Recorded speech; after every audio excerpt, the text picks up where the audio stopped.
We all know that buzzword, imposter syndrome. So we're always trying to figure out ways to stop feeling like an imposter. But the thing is that imposter syndrome is actually not the problem. Imposter syndrome is just the symptom of what's really going on. The problem is the belief that you have about yourself that creates the feeling of being an imposter. And so, no amount of affirmations, no amount of shifting a belief without understanding what belief needs to be shifted is going to work here. No amount of new input and motivation is going to move you out of imposter syndrome. You have to be willing to do that work. You have to be willing to explore why you feel like an imposter to begin with and where that belief comes from and how it plays a role in your life. So feeling like you're not smart enough, feeling like you're not good enough, feeling like you're not capable, these are all symptoms of a deep-seated belief that you have about yourself. And until that's corrected, it will just keep showing up. It will just keep presenting itself over and over in your external world and validating how you feel inside. And you'll say, oh, I knew it. I was an imposter. Oh, I knew it. I wasn't meant for this. Oh, that offer didn't work. I need to change it. Oh, I'm just not as good as so-and-so. I'm not somebody who has a lot of friends. I'm not likable. I'm not this. All of those stories that run through your head have nothing to do with an imposter syndrome. That's just a label we've given to a set of symptoms. And the symptoms are a belief you have about yourself. And so sometimes we look at this and we think if we just form a belief about ourselves that makes us feel better or that empowers us, then we can outrun this imposter syndrome. But until you dissolve the belief that you have about yourself that tells you that you're not good enough, you'll keep validating that experience. That's what I think is most important and overlooked so often when it comes to this. So these beliefs start to arise. This feeling of imposter syndrome really comes when we're trying to reach this next level. So we're really growing, we're really getting momentum. And then it starts to get uncomfortable. It starts to get really unfamiliar. And when it becomes really unfamiliar, we start to contract. That really excited, expansive state that we had maybe going into an offer, going into a new opportunity starts to dissolve because it becomes so unfamiliar, it becomes so uncomfortable. So all of these red flags, all of these spaces that say, nope, you're not good enough. Nope, it's not meant for us. Nope, all of these things are starting to arise within you. And that's what we have to explore. Because as soon as we start to step out of that comfort zone, that's when our excuses skyrocket.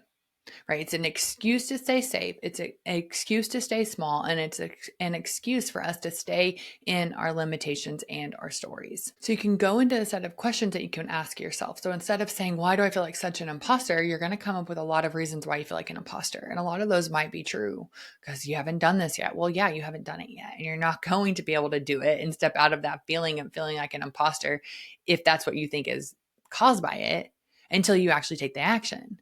So it's more than that. It's what is this belief? What do I believe about myself that generates this feeling of not capable, of not ready, of not worthy of this success? What is that belief that generates that feeling and that thought? And then you find that golden egg. Then you can find what you're really looking for. Because if you stay stuck in this idea of trying to figure out why you're an imposter and you have all of these affirmations posted all over your mirrors everywhere, and you're ringing on your phone to remind you that you are capable, it doesn't do anything except for help the other side of your brain prove all the reasons why you're not capable. And so you have to shift that focus. And what do you gain from staying stuck exactly where you are? What do you gain from staying in that cycle of imposter syndrome and self-doubt and all these self-defeating stories? You have to be willing to ask yourself that question because there's something that feels really safe about the space that you're in. And until you're ready to let go of that excuse, until you're ready to let go of that experience and those excuses, you'll just stay exactly where you are. It's as simple as that. There's no sugarcoating it. There's no changing the way we approach this. Everything is in your mind. And we can always see things differently. We can always see the other side of the coin. And we're so trained to see the sides that we don't do well, which we use as a detriment instead of a benefit. Yeah, look at what you're not doing so well. Gain the competency where you need to. Get the skills you need to. Fill in the gaps.